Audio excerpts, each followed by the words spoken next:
નમસ્કાર, સમાચારો સાથે હું છું જયેશ। સૌપ્રથમ વાત ભૂપેન્દ્ર સરકારના નવા પ્રધાનોને લઈને, કારણ કે તમામના શપથ ગ્રહણ બાદ તેમના અલગ અલગ જે ચાર્જ છે તે સંભાળી દેવા માટે આપી દેવાયા છે અને ભૂપેન્દ્ર પટેલ સરકારના નવા પ્રધાનો આજથી પોતાનો કાર્યભાર પણ શરૂ કરી દેશે। એટલે કે સવારે 11:45 હર્ષ સંઘવી ડેપ્યુટી સીએમનો કાર્યભાર સંભાળવા જઈ રહ્યા છે।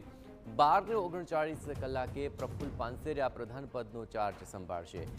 નરેશ પટેલે આદિજાતિ વિકાસ મંત્રાલયનો ચાર્જ સંભાળ્યો। નવા પ્રધાનોને સ્વર્ણિમ સંકુલ 1 અને 2માં ઓફિસની ફાળવણી કરવામાં આવી છે।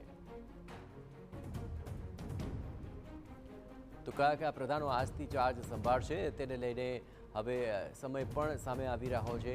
નવા પ્રધાનોને તેમના પોર્ટફોલિયો સોંપી દેવામાં આવ્યા છે અને આજથી તેઓ પોતાનો કાર્યભાર પણ શરૂ કરી દેશે। આજે સવારે 11:45 હર્ષ સંઘવી ડેપ્યુટી સીએમ તરીકે પોતાનો ચાર્જ સંભાળી લેશે અને નરેશ પટેલે આદિજાતિ વિકાસ મંત્રાલયનો ચાર્જ સંભાળ્યો છે। આ ઉપરાંત અહીં નવા પ્રધાનોને સ્વર્ણિમ સંકુલ 1 અને સ્વર્ણિમ સંકુલ 2 તેમાં ઓફિસની ફાળવણી પણ કરી દેવાય છે।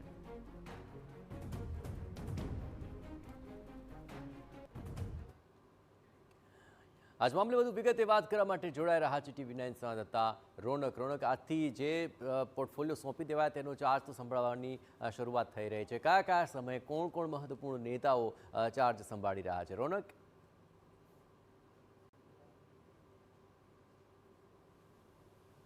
જે બિલકુલથી નેતાઓ અને નેતાઓમાંથી ધારાસભ્ય બનેલા અને ધારાસભ્યમાંથી હવે મંત્રી બનેલા જે લોકો છે તે પોતાની ઓફિસનો ચાર્જ આજના દિવસમાં જુદા જુદા સમયે સંભાળવા જઈ રહ્યા છે। આપ સીધા જ દ્રશ્ય જોઈ રહ્યા છો સચિવાલય સ્વર્ણિમ સંકુલ 2 થી કે જ્યાં આગળ થોડીક જ વારમાં મંત્રી બનેલા કૌશિક વેકરિયા છે તેઓ પોતાનો ચાર્જ છે તે સંભાળશે। પરંતુ આ તમામ બાબતો વચ્ચે જે મહત્વની વાત એ છે કે જે જુદા જુદા મંત્રીઓ છે તેમના તરફથી ઓફિસમાં વિવિધ તૈયારીઓ છે તે કરવામાં આવી છે અથવા તો પછી તેમનો જે સ્ટાફ છે તેમના દ્વારા વિવિધ તૈયારીઓ છે તે કરવામાં આવી છે। આપ દ્રશ્ય જોઈ રહ્યા છો કૌશિક વેકરિયા કે જેઓ આજે ચાર્જ સંભાળશે તેમની ઓફિસમાંથી કે જ્યાં આગળ તેમને આવકારવા માટે વિશેષ રંગોળીઓ છે તે વિવિધ થીમ ઉપર છે તે તૈયાર કરવામાં આવી છે। ઓફિસ છે તે સજીને તૈયાર થઈ ચૂકી છે। તો હવે આપ જે દ્રશ્ય જોઈ રહ્યા છો આત્મનિર્ભર ભારત અને જે હર ઘર સ્વદેશીની થીમ જે વડાપ્રધાન દ્વારા આપવામાં આવી છે તેના આધાર ઉપર આત્મનિર્ભર ભારતની જે રંગોળી છે તે તૈયાર કરવામાં આવી છે। આપને ધ્યાનમાં છે કે દિવાળીનો અત્યારે માહોલ ચાલી રહ્યો છે। લગભગ તમામના ઘરમાં જે આ જ પ્રકારે રંગોળી સહિતની બાબતો છે તે જોવા મળતી હોય છે, ત્યારે મંત્રીઓના ઓફિસમાં પણ આ જ પ્રકારની જે તૈયારીઓ છે તે જોવા મળી રહી છે।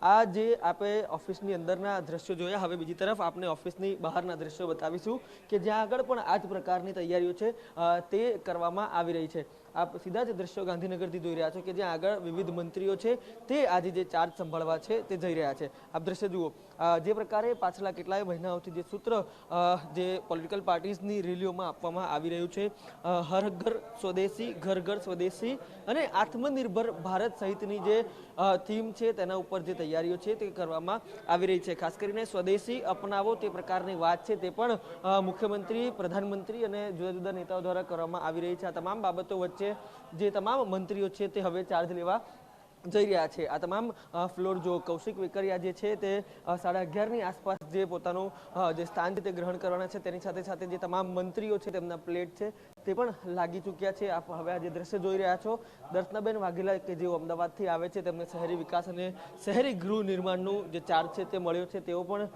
ઓફિસ તૈયાર થઈ ચૂકી છે। બીજી તરફના આપ દ્રશ્ય જુઓ, એટલે કે તમામ જે બાબતો છે તે ગઈકાલે થઈ, જે શપથવિધિ થઈ ત્યારબાદ આજે જે ખાસ ધનતેરસનો દિવસ છે અને આ શુભ દિવસે જે તમામ લોકો છે તે ચાર્જ લેવા જઈ રહ્યા છે। આ દ્રશ્ય જુઓ, રમેશ કટારાની ઓફિસ, તેની ઓફિસ પણ સજ્જ થઈ ચૂકી છે અને આ જ પ્રકારે સ્વર્ણિમ સંકુલ 1 અને સ્વર્ણિમ સંકુલ 2માં જે માહોલ છે તે જોવા મળી રહ્યો છે। આ તમામ બાબતો વચ્ચે ખાસ જે આકર્ષણ જે અત્યારે કૌશિક વેકરિયાની ઓફિસની બહાર જોવા મળી રહ્યું છે, જેમાં ચાર્જ સંભાળતાની સાથે સાથે જે સામાજિક સંદેશ છે તે પણ આપવામાં આવી રહ્યો છે। આભાર રોનક। તમામ ગતિવિધિઓ પર આપ નજર રાખતા રહેજો। તો હાલ એક બાદ એક આ મંત્રીઓ પોતાનો ચાર્જ તો સંભાળશે, પણ સાથોસાથ સૌથી મહત્વપૂર્ણ બાબત એ પણ રહેશે કે દિવાળી પહેલાં હાલ સ્વર્ણિમ સંકુલ 1 અને સ્વર્ણિમ સંકુલ 2 બંનેમાં રોનક જોવા મળી રહી છે। ભૂપેન્દ્ર પટેલ સરકારના નવા પ્રધાનો આજથી કાર્યભાર સંભાળી રહ્યા છે। ખાસ કરીને હર્ષ સંઘવી 11:15 ડેપ્યુટી સીએમનો કાર્યભાર સંભાળી લેશે।